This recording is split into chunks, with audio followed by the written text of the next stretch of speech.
Bismillahirrahmanirrahim. Assalamualaikum warahmatullahi wabarakatuh.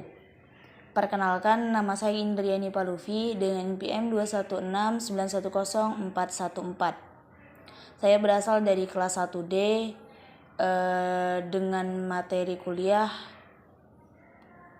pedagogi yang dibimbing langsung oleh dosen pengampu Ibu Nur Haswinda SPD MPD. Di sini saya akan menjelaskan tentang perkembangan peserta didik usia dini. Setiap manusia yang hidup pasti akan melalui yang namanya pertumbuhan dan perkembangan. Pertumbuhan bisa dikatakan pertumbuhan yang irreversibel, sedangkan perkembangan juga bisa dikatakan sebagai proses menuju kedewasaan. Masa kanak-kanak akhir-akhir sering disebut sebagai masa sekolah usia dasar, karena pada masa itu anak dituntut untuk memperoleh dasar-dasar ilmu pengetahuan. Namun, tidak hanya itu, anak pada masa ini sangat beragam sifatnya, karena masih dalam tahap penyesuaian terhadap lingkungan yang baru maupun individu lainnya. Dari proses penyesuaian tersebut, pasti anak akan mengalami perkembangan dan perkembangan anak mencakup aspek-aspek tertentu. Untuk yang pertama, perkembangan fisik. Usia 7 hingga 11 atau 12 tahun merupakan usia anak-anak akhir atau remaja awal. Usia awal memasuki sekolah dasar bervariasi di banyak negara mulai dari 5 tahun, 6 tahun hingga 7 tahun. Sementara anak-anak dari kelompok usia ini mengikuti pola perkembangan dasar yang sama. Adapun perubahan-perubahan yang terjadi pada anak di usia umur ini yaitu yang pertama ada perubahan fisik, kedua ada perkembangan otak dan saraf, yang ketiga keterampilan motorik, dan yang terakhir itu ada kesehatan. Lanjut untuk yang kedua itu ada perkembangan kognitif. Merupakan teori perkembangan kognitif Piaget, anak usia sekolah dasar pada rentang usia 7-11 tahun tergolong ke dalam tahapan perkembangan kognitif aprasional konkret.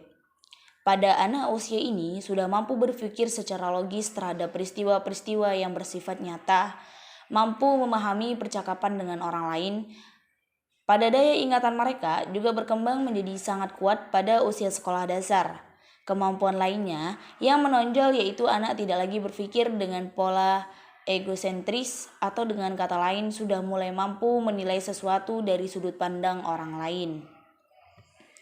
Selanjutnya itu ada konsep diri. Konsep diri ini dibagi menjadi dua. Yang pertama ada ciri konsep diri positif, yaitu tanda-tanda individu yang memiliki konsep diri yang positif. Mereka yakin akan kemampuan dalam mengatasi masalah, merasa setara dengan orang lain, menerima pujian tanpa rasa malu, menyadari bahwa setiap orang memiliki perasaan dan keinginan serta perilaku yang tidak seharusnya disetujui oleh masyarakat.